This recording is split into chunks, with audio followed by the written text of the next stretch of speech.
Have you ever felt like you're just not good at learning English? Like there's something wrong with your brain, like it just doesn't get it? Let me tell you something that might change your life. It's not your brain. It's the story you keep telling it, because your mind is everything. The words you speak to yourself when no one's listening, it'll never be fluent. I always mess up. I'm too old. It's too late. These aren't just thoughts. They're instructions. Your brain is always listening, always building your reality based on what you believe is true. And here's the thing most people don't realize. The greatest barrier to learning English isn't English. It's self-doubt.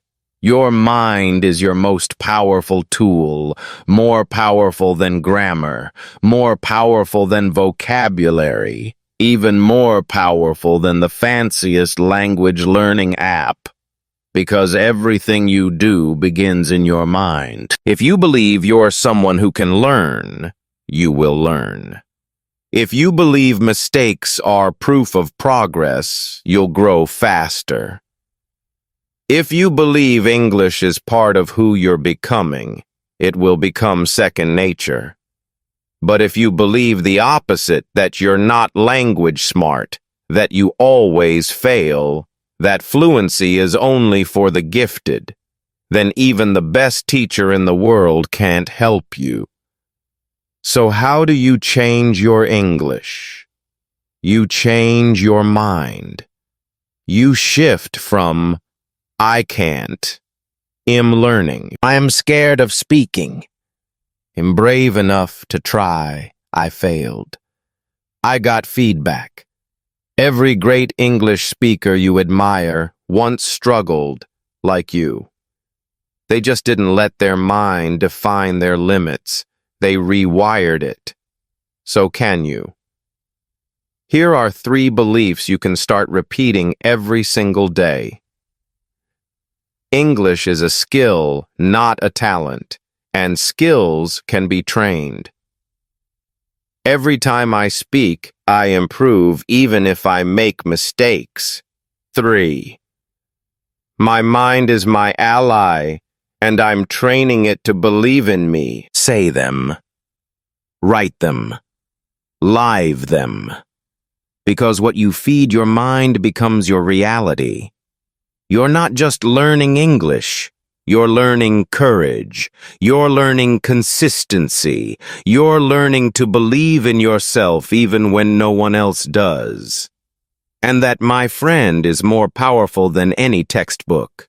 So the next time your mind says, you can't do this, smile and whisper back, watch me, because your mind is everything. And now it's on your side. So now you know. Your mind can be your strongest weapon or your worst enemy. But here's the good news. You can train it just like a muscle, and you don't need hours of meditation or expensive courses. You just need to change the tiny conversations you have with yourself every single day. You said the wrong word. Don't say, ugh, I'm stupid. Say, interesting, I mixed that up. Why? What can I learn from it? Mistakes are not signs of failure. They're messages. You just have to learn to listen. You saw someone on TikTok speak perfect English with a British accent. Cool, that's their story. But comparison kills confidence. Connection builds it. Instead of thinking, I'm not good enough, ask, what inspired me in what they said? How can I practice that today? Just a little. Don't treat English like a test. You keep failing. Treat it like a new country you're exploring. Watch shows you love. Read things that make you laugh. Listen to podcasts that feed your curiosity, not just your grammar.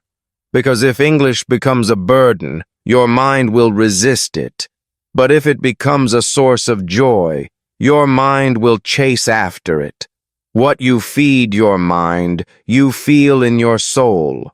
Feed it doubt and you'll feel fear. Feed it possibility and you'll feel power.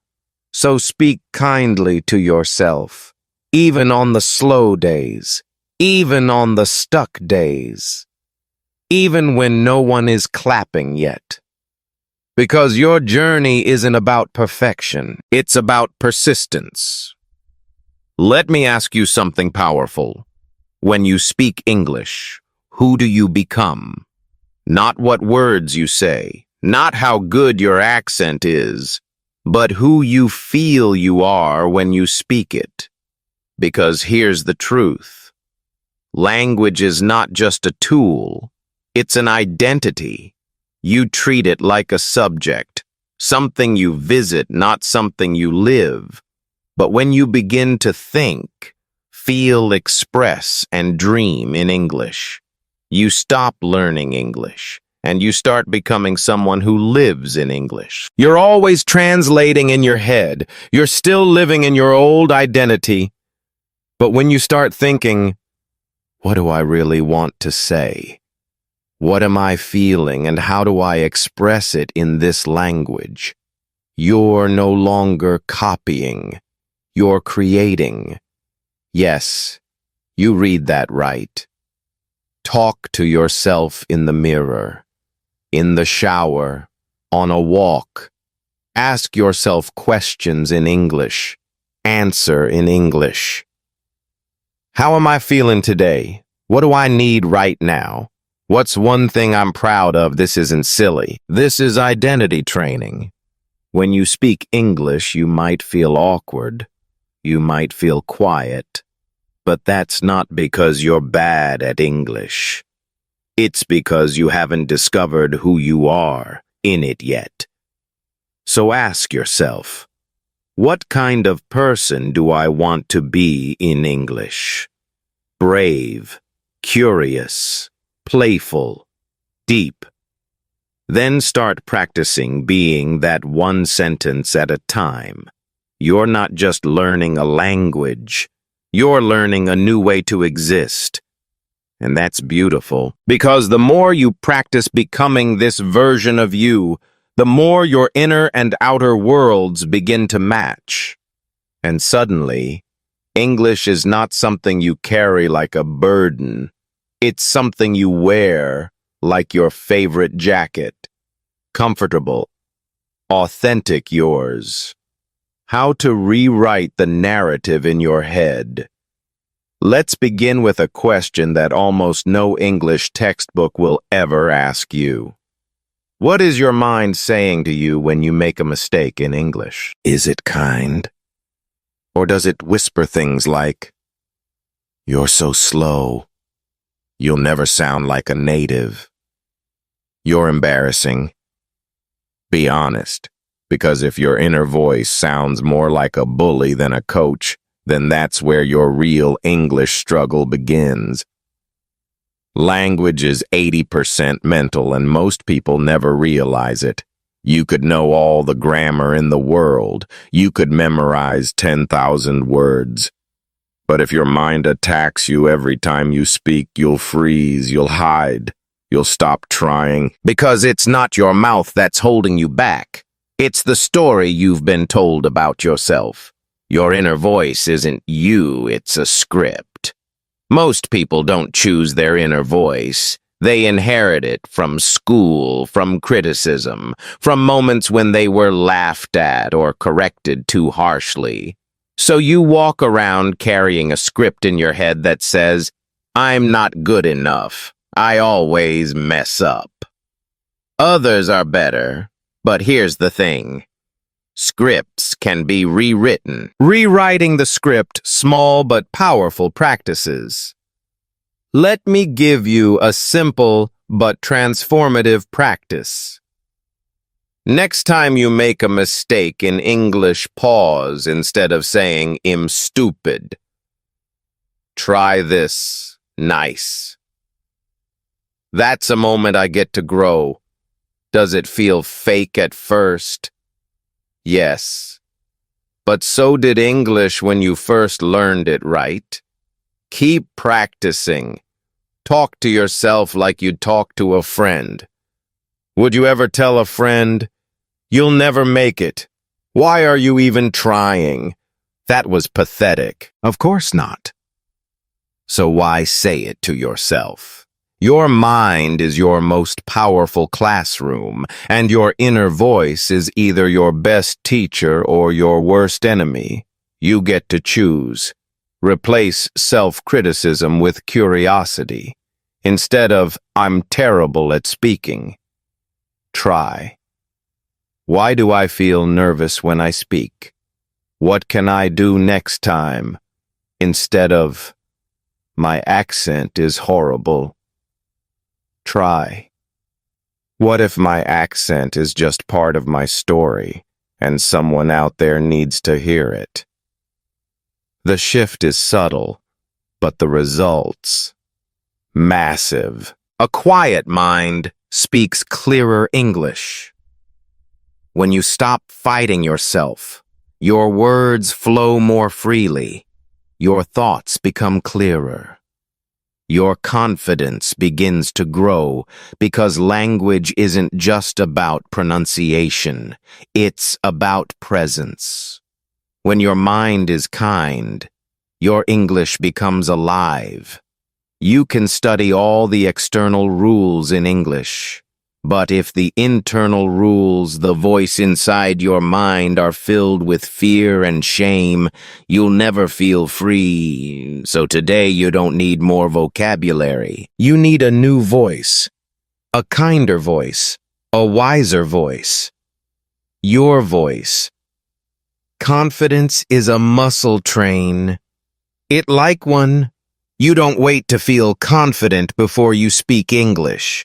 You speak, and then confidence grows. That's the first truth we need to embrace, because confidence is not magic. It's not talent. It's not reserved for outgoing people. Confidence is a skill, and like every skill, it's built through repetition. Think of it like the gym. You walk into a gym for the first time. You see people lifting heavy weights. They're strong, fast, precise, and you can barely lift the lightest dumbbell. Do you say, "I'm just not good at this," and go home forever? Of course not.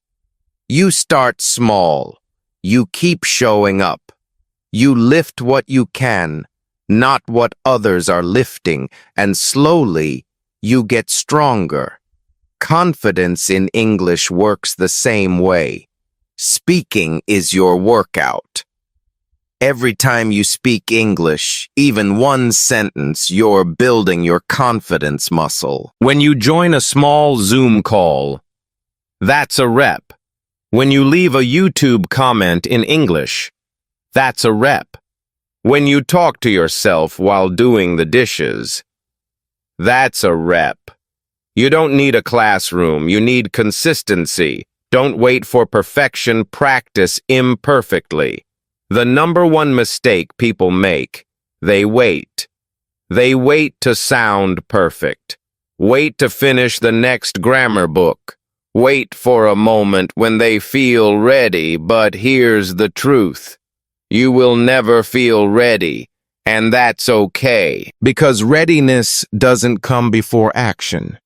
It comes from action. The more you speak, the more your brain learns. Hey, this isn't so scary, after all. Small wins become big breakthroughs. Confidence doesn't arrive in a single moment. It's built in the background while you're busy showing up. One tiny success leads to another and another, until one day you realize, I just had a full conversation in English and I didn't panic. Not because you changed overnight, but because you trained your way there. Remember, your brain loves evidence. Your brain doesn't believe affirmations. It believes actions. So don't tell yourself I'm confident. Show yourself you can be. Every rep counts. Every imperfect moment is progress. Every try makes the next one easier. So what's the plan? You want more confidence in English? Then don't ask for it. Train for it. Start today. Pick one small thing. Record yourself.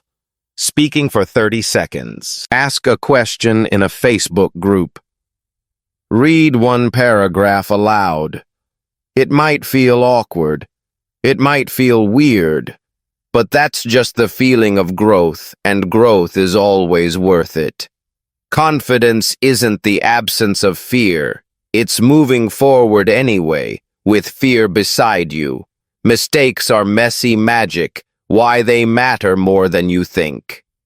You were told that mistakes are bad, that they're embarrassing, that they prove you're not good enough.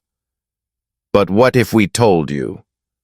Mistakes aren't proof of failure. They're proof that you're trying, that you're alive in the language. Think about how you learned your first language. You didn't study flashcards when you learned to walk and talk. You fell, you babbled. You got things hilariously wrong. Me want juice. I go to school. Look, 2 sheeps. And no one said, "Wow, you're terrible at this."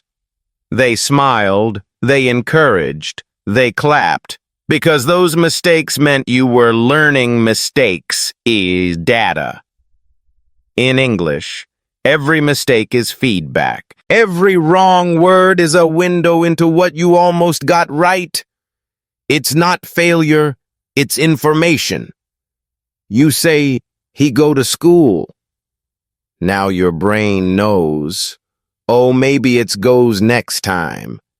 You say, yesterday I eat pizza. Boom! Your brain starts to realize past tense is needed. Mistakes aren't walls. They're mirrors. They show you where to grow. Progress is hidden in the mess. We tend to glorify the final product. Fluent conversations. Perfect grammar, a strong accent. But all of that, every single part, is built on a mountain of messy attempts. Behind every smooth sentence you hear from someone fluent, there are thousands of awkward ones you never saw. So don't compare your beginning to someone else's highlight reel. Your mistakes today are the roots of your fluency tomorrow. Stop apologizing for learning one of the most heartbreaking habits. When learners say, "Sorry for my bad English," no, don't be sorry. Be proud. You're using your voice in a second language. That takes guts, that takes heart. Own that. Your English doesn't have to be perfect to be powerful. Reframe the meaning of a mistake. What if, instead of thinking, "I messed up, I sound stupid," you thought, "I just collected a new data point. My brain is adjusting. Same situation, different story." And that story matters because the story you tell yourself about mistakes becomes the story you believe about your ability. Mistakes are part of fluency, not the opposite of it. Let this sink in. Fluency is not the absence of mistakes. Fluency is the ability to keep going even when they happen. Every fluent person still makes mistakes. They just don't let those moments stop them, and you can do the same. Say it with me. Mistakes mean I'm learning. Mistakes mean I'm growing. Mistakes mean I'm doing the work most people avoid. So keep speaking, keep trying, Keep messing up beautifully, because every mistake brings you one step closer to the version of you who speaks English with confidence, heart, and ease. The only people who never make mistakes are the ones who never try. Your English voice. Finding your style, your sound, yourself. What if I told you? You don't need to sound like a native. You don't need a British accent, or an American one, or an Aussie twang. You need one thing. Your English voice. Your voice is more than pronunciation. It's how you express you in another language, your humor, your rhythm, your energy, your essence. You see many learners spend years chasing the perfect accent, but they forget to chase something even more important: authenticity. Because fluency isn't about copying, it's about becoming. There are millions of Englishes. Let this blow your mind. English has no single accent, no single speed, no single style. A Nigerian lawyer, a Filipino teacher, an Indian engineer, a French artist, a Vietnamese content creator. They all speak English, and none of them sound alike. And that's not a problem. That's the beauty of it. So, what's your English voice? Maybe it's calm and thoughtful. Maybe it's quick and energetic. Maybe it's poetic, quiet, observant. Your voice doesn't have to impress. It just has to be real. Stop trying to sound like someone else. You don't need to erase your identity to speak English well. Your accent, it's not a flaw. It's your story. Your pace, it's not too slow. It's your rhythm. Your way of speaking, it's not wrong. It's yours. English isn't a costume, it's a canvas. And the goal isn't to hide yourself. It's to paint with your own colors. But what about being understood? Of course, clarity matters. We all want to be understood. But here's the truth. You don't need to be perfect to be clear. You need to be consistent, confident, and you. Many people will understand you better when you stop overthinking and start owning your style. Try this. Next time you speak English, don't ask, "Do I sound like a native?" Ask, "Do I sound like me in English?" Do you feel comfortable in the way the words leave your mouth? Do you feel connected to what you're saying? Are you expressing your truth, not someone else's script? That's where fluency lives. Your English voice is a superpower. Not everyone will speak English like you, and that's a good thing. Your tone, your accent, your expressions, they bring something new to the language, something only you can offer. So stop shrinking. Speak with pride, because the world doesn't need another copy. It needs you in full volume. How to fall back in love with English, even after you wanted to quit. There comes a moment in every learner's journey when everything feels heavy, when the grammar rules blur together, when the flashcards feel like chains instead of wings, and you whisper to yourself, "Maybe English just isn't for me." But what if it wasn't that you failed English, but that English failed to make you feel alive? Learning is an emotional experience. We forget this. We treat English like a machine. Input plus output. Practice equal progress. But humans don't work like that. We grow when we feel something. Joy, wonder. Laughter, connection. If your learning feels cold, dry, and robotic, no wonder your brain wants to shut down. Step 1. Give yourself permission to rest. Yes, seriously. Sometimes the most powerful thing you can do is stop. Not quit. Not walk away forever. Just rest. Take a break from forcing. Let the pressure dissolve. It's not laziness, it's recovery. Because burnout doesn't heal with more fire, it heals with space. Step 2. Reconnect with what you love. Not textbooks, not test prep, but the real reasons you fell in love with English. Was it the music? The movies? The late-night YouTube rabbit holes? Go back there. Watch your favorite English scene again. Not to study it, just to feel it. Sing that song off-key out loud with your whole chest. Read that quote that made your heart skip. Let English feel like art again, not an assignment. Step 3. Let English be a companion, not a contest. You don't have to win at English. You're not in competition with anyone. Let it walk beside you. Let it grow with you. Let it breathe. Some days you'll sprint, some days you'll stumble. Both are okay because the goal isn't to reach some imaginary finish line. The goal is to keep moving with heart. Remember why you started. You didn't start learning English to impress strangers.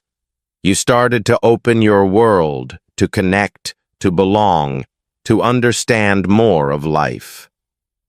That reason is still inside you, buried under the noise but waiting for you to remember. And one day the spark will return. You'll hear a phrase and smile without thinking. You'll speak without rehearsing. You'll write something and feel proud. And you'll realize you never truly quit. You just needed to come back differently. The gift of being a beginner again. You know what no one tells you, that being a beginner is not a weakness. It's a superpower. Because when you're new at something truly new, your heart is wide open. You're curious. You're unafraid to ask questions. You notice the magic in the small things. Like understanding your first joke in English, or ordering food without switching to your native language, or finally getting someone's sarcasm and laughing like you belong. That's not small. That's growth. That's life happening through language. The beginner's mind, a place of power. In Japanese culture, there's a concept called Shoshin, beginner's mind. It means approaching life without judgment, without ego, without pretending to know it all. Because when you think you know everything, you stop learning. But when you start fresh, you're free. Free to explore, free to mess up, free to learn without fear. Mistakes aren't signs of failure. They're signs of movement. Every mistake you make in English, that's proof. Proof that you tried, that you spoke, that you reached beyond comfort. Do you know how many people never even try? They stay silent. They wait to be perfect before they speak, and they wait forever.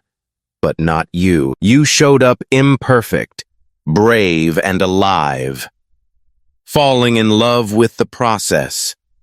Fluency isn't a single moment. It's a million little wins. That time you understood a meme in English and laughed. The time you corrected yourself mid-sentence and kept going. The moment someone said, "Wow, your English is really good," and you actually believed them. These are the moments that build a new you.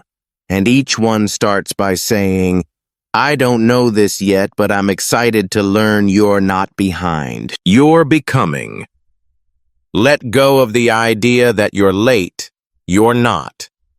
You're exactly where you need to be, building real skill, real connection, and real confidence.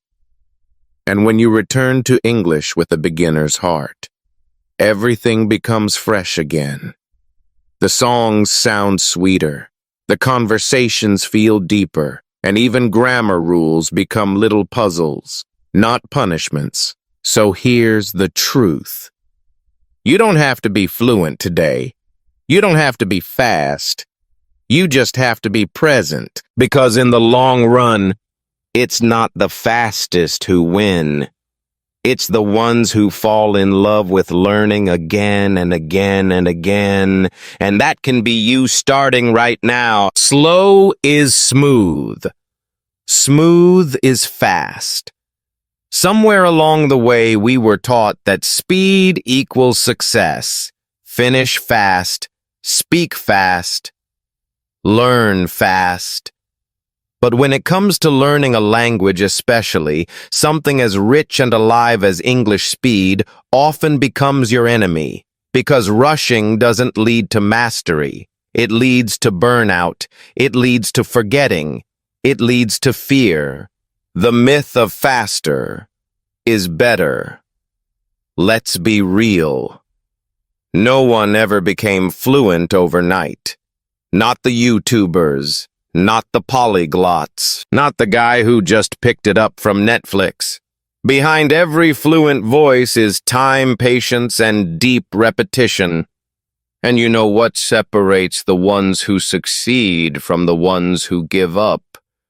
They embrace slow learning, like water. Think about water. It doesn't force its way through rock. It flows over it, day after day, smooth, patient, relentless. Eventually, it carves canyons. That's you. With every slow, intentional moment of English practice, you're carving your own path, not rushing, not panicking, but flowing forward. And that's unstoppable. Why slow actually feels better. When you go slow, something magical happens. You notice more. You absorb deeper. You feel connected. You don't just memorize a word, you feel it. You don't just watch a video, you experience it. You don't just study English, you live it. Isn't that what you wanted in the first place? Not just to know English, but to feel at home in it. Micro-mastery beats macro-rushing. Forget the goal of fluent by Friday. Instead, focus on tiny wins. Mastering one new phrase every day. Truly understanding one sentence from your favorite show. Saying thing with confidence you couldn't say last week. These small moments, they stack, and over time they transform you. This isn't theory, it's how real learners become confident speakers, by slowing down to speed up. Remember, this speed is addictive, but mastery is meaningful. Go slow. Be present and trust the process. Because in the end, slow is smooth. Smooth is fast. And you exactly as you are already on your way. Redefining progress. What if you're already succeeding? Have you ever looked at yourself and thought, why am I not improving? Why is my English still so bad? Why do I still hesitate when I speak? You scroll through social media, see people giving speeches, chatting fluently using fancy idioms, and suddenly everything you've done feels small, pointless. But what if I told you you've already succeeded more than you realize? Let's break this down gently, honestly, powerfully. 1. Progress is invisible until it isn't. Real growth doesn't announce itself. It shows up quietly, like when you understand a joke in English without thinking. Like when a word you thought you forgot suddenly appears in your mouth at the perfect moment. Like when you reread something from 6 months ago and go, "Wow, I actually understand this now." That's progress. You didn't see it coming, but it arrived. 2. Repetition is not stagnation. So many learners feel like they're stuck in a loop, repeating the same structures, hearing the same sentences, still watching beginner videos. But let me ask you this. Do musicians stop playing scales? Do athletes stop practicing basic moves? No. Because mastery is born from repetition. And the fact that you're showing up again and again, even when it feels boring, is the definition of growth. 3. You're not where you were. Stop for a second. Look back seriously. Think about who you were when you started. Could you understand the things you understand now? Could you form the sentences you speak now? Could you express these thoughts in English, even if they're imperfect? You may not be fluent yet, but you are no longer the beginner who started. That's real progress. That's earned progress. 4. Learning isn't linear, it's layered. We expect learning to be a straight line. Study, improve, be fluent. But that's not how it works. Learning is a spiral. You revisit the same ideas, but each time you're different. You understand more. You feel more. You own it more. So if you feel like you're going in circles, that's not failure. That's depth. 5. Every struggle means you're doing the work. That frustration, that mental fatigue, that doubt. Those are signs that you're pushing yourself. Not signs of weakness, but signs of engagement. The pain of learning means you're inside the process, not outside of it. You're wrestling with English, and that means you're in the arena. And that's where all transformation happens. The truth you needed to hear. You are succeeding. Even if it doesn't look like someone else's success, even if it doesn't feel big, even if no one claps, because success isn't always loud. Sometimes it's a quiet sentence spoken with new courage. Sometimes it's you still showing up even on the hard days. Sometimes it's just one step forward when giving up would have been easier. And that's the kind of success that lasts. The beauty of broken English. Let's start with a question no one asks enough. Who told you that your English has to be perfect to be beautiful? Was it a teacher? A test? A stranger who laughed when you mispronounced a word? Whoever it was, they were wrong. Because here's the truth. Broken English is still English. And more importantly, it's your voice in a second language. That's not a weakness. That's a miracle. The fear of being wrong. So many English learners live with a quiet fear. What if I sound stupid? What if they laugh at my accent? What if my grammar is a mess? But pause for a second. Imagine someone coming to you speaking your language even if they struggle. Would you judge them? Or would you feel honored they tried? Exactly. The same is true for you. Most people don't care if your English is broken. What they hear is this: you cared enough to try. And that's powerful. The real goal isn't perfection, it's connection. You don't learn English just to pass a test. You learn it to say hello to someone across the world. Share your story. Order food in a new country. Understand your favorite songs. Laugh at a joke. Ask for help. Say, "Thank you" from the heart. None of that requires perfect grammar. What it requires is courage. And every time you speak even imperfectly, you're living that courage. Broken English is proof of bravery. Let's be honest. It's easy to speak your native language. You've done it your whole life. But speaking in English, that's stepping into a new world with new rules, new sounds, new rhythm. And yet here you are, trying, falling, rising, trying again. That's bravery in action. And that deserves to be celebrated, not hidden. Redefine what fluent means. Maybe fluency doesn't mean flawless. Maybe fluency means you speak even when your heart races. You listen even when you miss some words. You express yourself not like a native, but like you. Your broken English is honest, authentic, human. It shows effort. It shows heart. It shows you.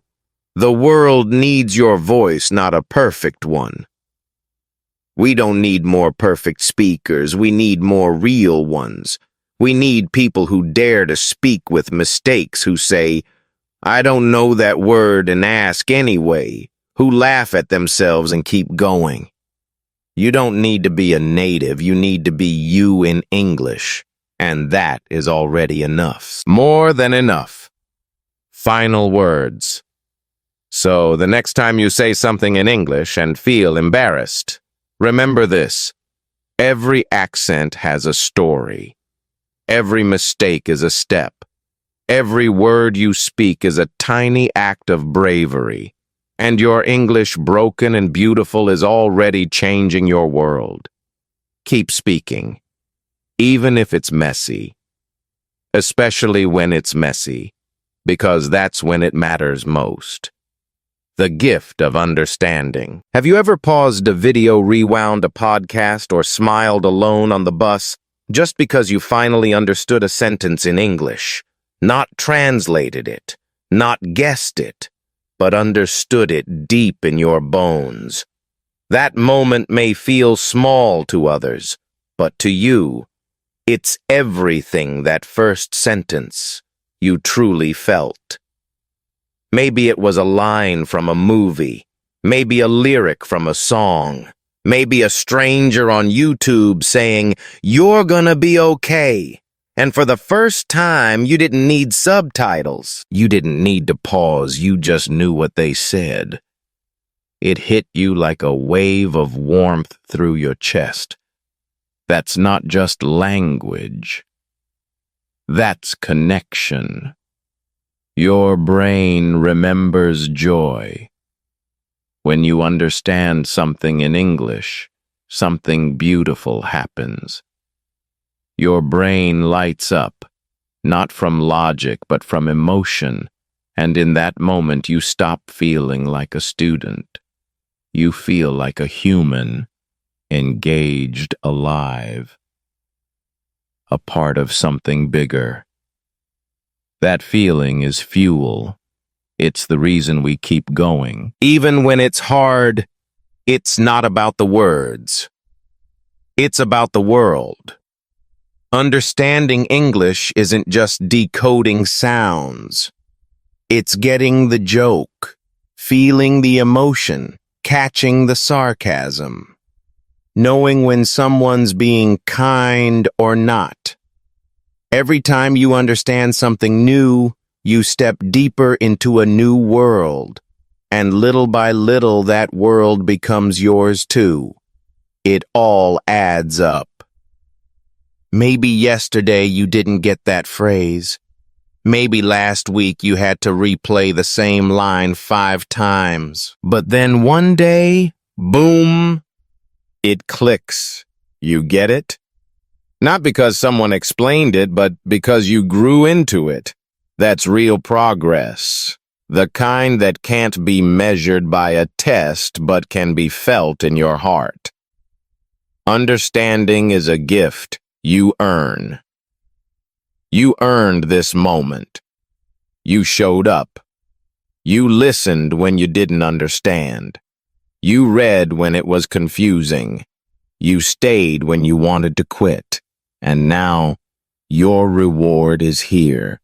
One sentence at a time. One light bulb at a time. And suddenly, English is no longer a wall. It's a window. Final words. So the next time you understand something in English, no matter how small, don't rush past it. Pause. Feel it. Celebrate it. Because that moment isn't just about language. It's about growth, trust, belonging, and it's proof that your journey is working, even if it's slower than you hoped. Speaking from the heart. Even with simple words. Have you ever held back from speaking because you didn't know the right word? Because you thought your English wasn't advanced enough? Let me ask you something. When a child says, "I love you," do they use perfect grammar? Do they use complex words? No, but it still melts your heart. Why? Because it's real, you don't need fancy words to be heard. In English, like in life, the most powerful messages are often the simplest. I'm scared, I don't know how, but I want to try. You helped me. Thank you. These are not advanced phrases, but they carry weight. They carry you. Don't wait until you're fluent to express something real. Say it now. Say it simply. Say it from the heart. Perfection blocks. Connection. Many learners wait. Wait until their grammar is perfect. Wait until their accent is native. Wait until they sound smart enough. But in waiting, they lose moments. Moments to connect, to share, to be seen. The truth is, people don't connect with perfection. They connect with authenticity. Even broken English can touch a heart if it's honest.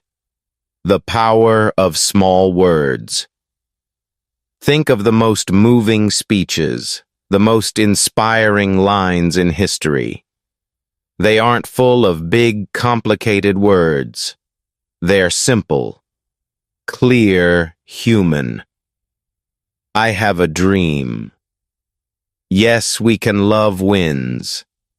So don't be ashamed of your simple English. It's not a limitation. It's your superpower. Speak now, fix later. Every time you speak, even if you make mistakes, you're doing something powerful. You're building courage. You're building rhythm. You're building trust in yourself.